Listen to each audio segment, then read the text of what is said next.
Welcome back to the Fantasy Formula, and Zach and I are on cloud nine today because the meta lineup was a big hit.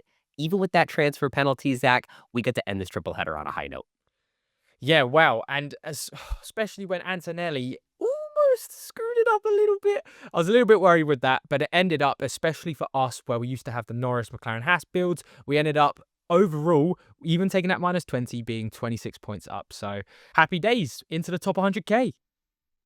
Yeah, we really nailed it. And it was a bold decision for us to take the minus 20, but it was also bold for those folks that stuck with Haas. They got double points in Bahrain, 40 fantasy points on the week. And so even those teams that wanted the extra cost cap got rewarded. So it seems like everybody won this week. Yeah, absolutely mental from Haas. And it was one of the teams I said, surely they won't be that close to Mercedes. And they did just that. All right, let's move on to the Saudi Arabian Grand Prix because one of the top considerations for this week is whether or not you plan to use the Limitless chip in race 6 at Miami. Now remember, your Limitless team reverts back to the previous lineup for the sake of price changes. So if you're leaning into points upside this week and you use Limitless in Miami, you won't be able to shift back into cost cap mode until Imola. So Zach, how do you plan to balance these two things heading into Saudi Arabia this week?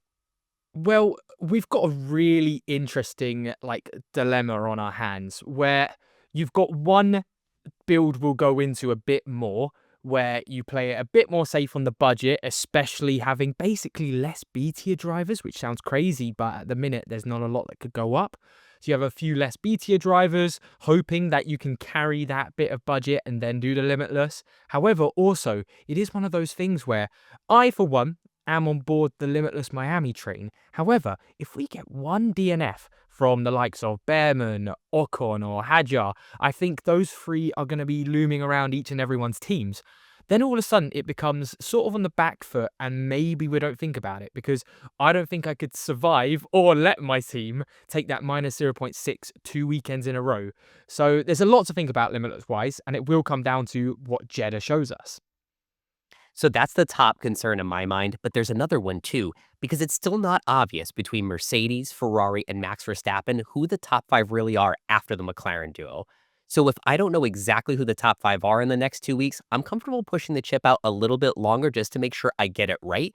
Because the worst thing that could happen is if you rush into it, you stick with McLaren and Mercedes, but maybe that new floor for Ferrari has actually vaulted them to the front of the field. So I'm going to play it cautiously, but I am still open to using it. Now, Zach, let's dive into our tier list. And the comment section was loud and clear last week. If the fence runs up and down, it looks more like a ladder or a railroad track. So we've changed it for you this week. Don't worry, comment section. We've got it right. Now, with that out of the way, Zach, what stands out to you the most about some of the movers this week? Oh, what stands out especially is just how many of them, and we'll get into them 100%. I mean, you can just see the fence. You can't almost fit them all on the fence. But talking about just the buy section of the premium, because I like to start there, it's plain and simple. All of these drivers and constructors, which is just the McLaren and Mercedes boys, are the ones most likely to at least get a 0.1 million increase or a 0.3 million.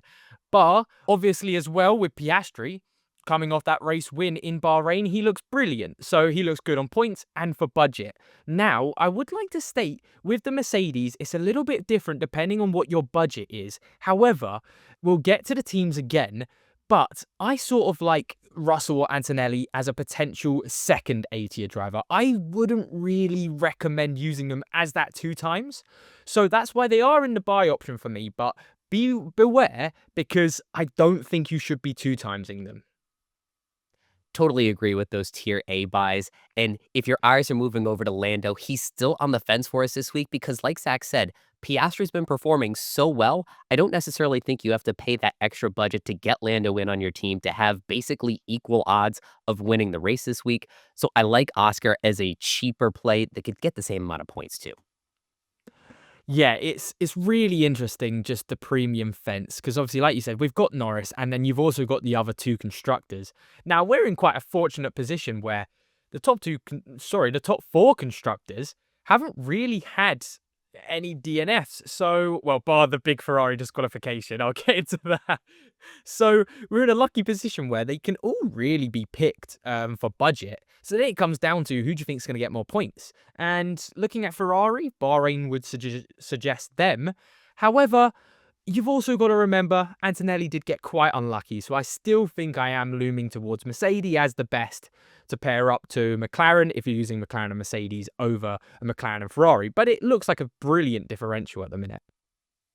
I'm going to be watching free practice 1 and 2 this week with my eyes glued to the screen, ready to see, is it time to pivot to Ferrari? Is it time to pivot to Red Bull, or do we just stick it out with Mercedes for one more week for sure? Now, as we move on to Tier B, Williams had another bad break last week with Sainz getting that hole in the side of his car after that collision with Sonoda. That means Williams now needs 21 or more points for that point 0.6 million price gain. So we've got to slide him a little bit lower on the tier list this week. If for me, Zach, I think there are a lot of mid-tier drivers that we're going to talk about in an upcoming slide that are now on the fence. There are a lot of options as we think about maximum points, price gain upside, what this is going to mean for Miami if you use the Limitless chip. So a lot more options on the table for us. Yeah, and honestly, I'm loving it because this is what F1 Fantasy is all about. And because potentially we do have to predict 2 race weekends for these B tier drivers, it becomes just so crucial. Now, luckily for us, we've still got 2 B tier assets that look worthwhile on the driver's side, which is Behrman and Hadjar. Obviously, Hadjar being dirt cheap, he really doesn't need that much points to go up, 0.6 million. And then you've also got Behrman. Obviously, he has to be the one who stood out to me after Bahrain the most as a B tier driver, obviously coming from 20th to 10th. What a drive from him. Absolutely fantastic. But that's why we're going to be seeing him in a lot of teams. So Behrman, pretty solid. Have him in your team. And then, like, as we said, not really Williams anymore. But if you have Haas or Racing Bulls and you want that 0.6 million increase, potentially, again, you want to keep that 0.6 million increase if you're using Limitless in Miami, this is one of the teams you would go for. Yeah, we talked about Haas scoring 40 points last week. That's going to be in the 3-race average for next week and again for Miami. So if you have Haas this week, just keep riding those 0.6 million price gains, and they're firmly a buy for us for those teams that do want to grow their cost cap again. Now, Zach, Ferrari have been all over our tier list to start the year, but I'm ready to move them back onto the fence and maybe after free practice, even move them to the buy list because I've really liked what I've seen from them these last few weeks. And you can see on the screen here, Piastri, McLaren, and Ferrari. This is a good differential team. You can get it as low as 103.5 million. And so if your mini league is full of teams with Mercedes, this is a good option to jump into. Yeah, it's such a really nice differential, and I'm so happy that they're not like poisonous to your team anymore. Because it was such a shame because with where Red Bull are at the minute, I love Yuki, but he's not really helping them out as a constructor. So it really was, who'd you pick, Mercedes or Ferrari? And funnily enough, because of all of these DSQ scenario, they actually dropped a bit in price, sort of merging Mercedes and Ferrari closer to each other enough to where, like we're seeing now, we have the chance to have this as a differential. So like you said earlier in the video, it really does come down to the practice sessions because we've got a lot of money, a lot of people have a lot of money to move around. So whichever one looks better, 100%, I think we could be seeing quite a 50-50 split. And Ferrari showed us some promise last week. They outscored Mercedes by 13 in Bahrain. And the thing that I've really got my eye on too for them is the fastest pit stops. Ferrari are the P1 constructor for pit stops starting the year with 40 points just from that one category. That's double what Mercedes has. And they've logged the fastest pit stop in 3 of the first 4 races. So all of this boost that we put behind Red Bull last year could be behind Ferrari this year if they've unlocked something new in their pit stop strategy. So if they can sort out their issues on track, if they can dial in that new floor they introduced last week, Ferrari might be the P2 constructor before we know it. And finally, we get to, for me at least, the biggest talking point of the video because it's the B tier drivers. And where do I even start? There's so many that could go in here. Doohan, Alonso, Bortoleto, Hadjar, Albon, Ocon, Gasly, Lawson, all of these drivers could be in your team. And it really is trying to predict what they're going to do in the next 2 race weekends.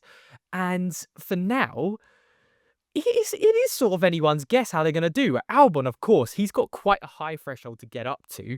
But that 0.2 million wouldn't be too hard potentially coming into Jeddah and Miami to get to. So not a terrible option considering Albon tends to get into the top 10. You've also got Ocon, who has some standout drives. Again, doesn't look too bad, but in Jeddah, he most likely will get that minus 0.2. But then in Miami, once you get rid of that 1 point in Japan and he just has those 15 points from Bahrain and whatever he gets in Jeddah, again, he could look good.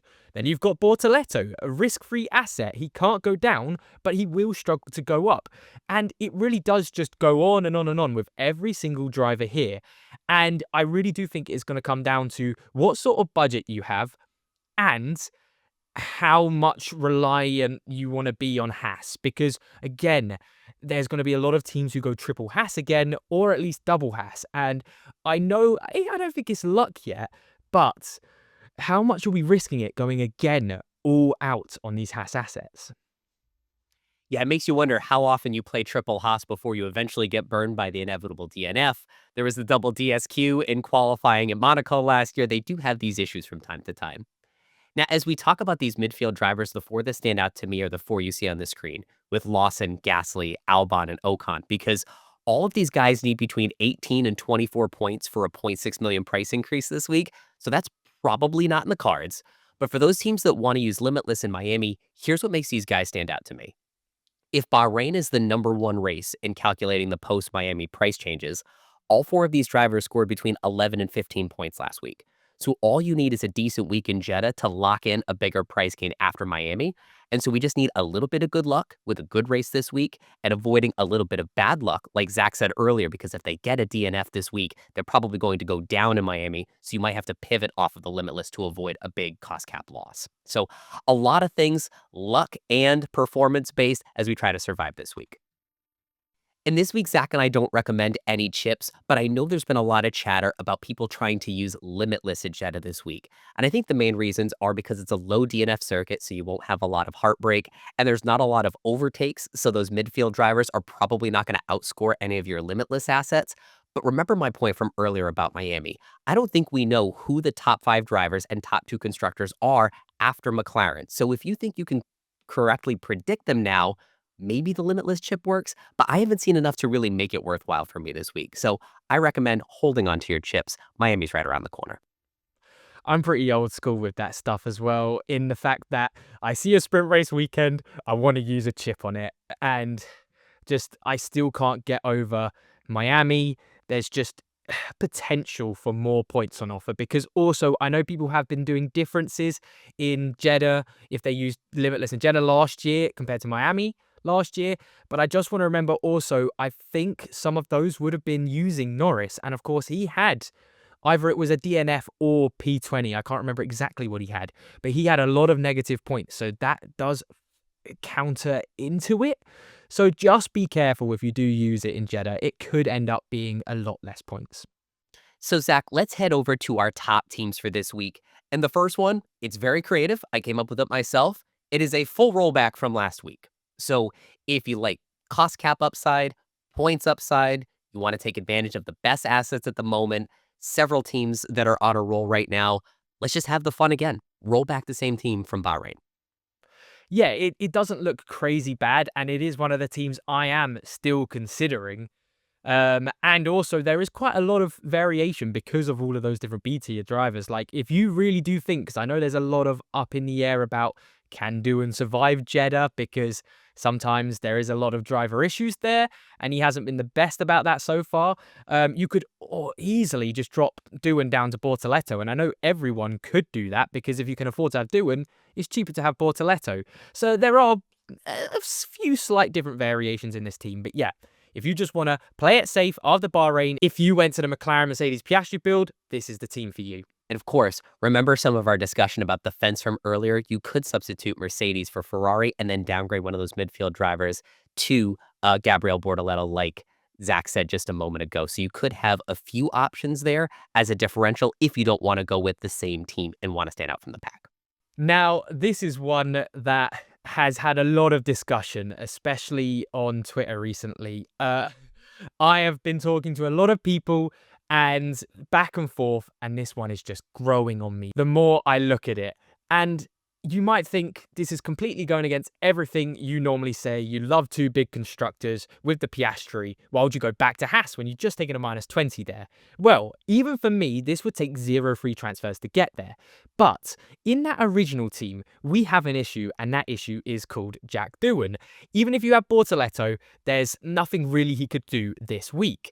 So let's say you did go with Team 2. The reason I quite like it is because you have Russell, looking like a 0.1 million increase, and Haas 0.6, which is 0.7. Whereas if you went Team 1, you're looking more like Doohan minus 0.2 plus Mercedes, which is 0.3. So you have 0.1 to 0.7, which is 0.6 difference in a race weekend. And because we're looking at Limitless in Miami, this could go over 2 race weekends, meaning that 0.6 then becomes a 1.2. And I think it's worth taking that 1.2 million extra in budget, taking that little 20-ish points hit in your points for Team 2 over Team 1. And this is one of the few teams that outscored the meta last week in Bahrain. Russell had a really good day. Haas had an incredible day. And then this lineup ended up really coming together well.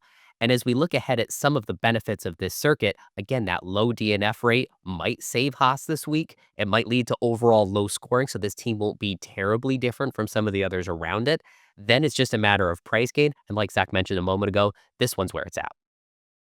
And for those teams looking to grow their cost cap this week, this is a nice, easy one that has the highest cost cap gaining potential of any on the grid. It's Piastri, Bortoletto, Hadjar, Ocon, Behrman, McLaren, and Haas. So very similar to the one that Zach showed us a moment ago, only Bortoletto instead of Russell, so it's much cheaper.